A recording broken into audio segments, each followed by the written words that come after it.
بسم اللہ الرحمن الرحیم۔ شروع اللہ کے نام سے جو بڑا مہربان نہایت رحم کرنے والا ہے۔ نبی کریم صلی اللہ علیہ وآلہ وسلم نے فرمایا، 5 افراد شیطان کے کسی جال میں نہیں پھنستے، چاہے شیطان جتنی مرضی کوشش کر لے۔ صحابہ نے عرض کی، یا رسول اللہ صلی اللہ علیہ وآلہ وسلم، وہ کون سے خوش نصیب ہیں جو شیطان کے جال میں نہیں آتے؟ نبی کریم نے فرمایا، پہلا وہ شخص جو اپنے تمام معاملات خدا کے سپرد کر دے، دوسروں کا سہارا نہ لے اور اللہ پر توکل کرے۔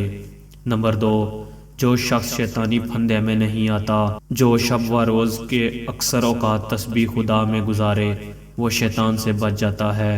نمبر 3، جو شخص شیطان کے جال میں نہیں پھنستا، وہ ہے جو دوسروں کے لیے وہی کچھ چاہے جو اپنے لیے پسند کرتا ہو۔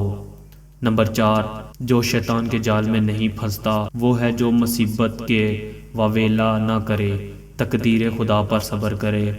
نمبر 5، جو شخص شیطانی فریب میں نہیں آتا، وہ ہے جو اللہ کی تقسیم پر راضی ہو، کیونکہ نبی اکرم صلی اللہ علیہ وآلہ وسلم نے فرمایا کہ انسان جس طرح موت سے دور بھاگتا ہے، اسی طرح اگر رزق سے بھی بھاگتا رہے تو جس طرح موت بھاگنے والے کو جان لیتی ہے، اسی طرح رزق بھی انسان کی تعقب کر کے تلاش کر لیتا ہے۔ اگر آپ ہمارے چینل پر پہلی بار آئے ہیں تو ہمارے چینل کو سبسکرائب کر لیں اور بیل کے بٹن کو ضرور دبا لیجئے گا، تاکہ جب بھی ہم ویڈیو اپلوڈ کریں تو اس کا نوٹیفیکیشن سب سے پہلے آپ کو ملے۔